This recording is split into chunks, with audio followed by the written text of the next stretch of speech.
how to find your QR code or how to have a QR code of your Instagram account. Hello guys, today I will show you how to do this. Just watch this video until the end and make sure that you like and subscribe this video. So let's start. You will go first and you open your Instagram.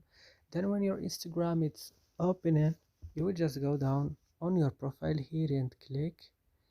Then you will just go to this three line and click again, and then you will go to a QR code and click.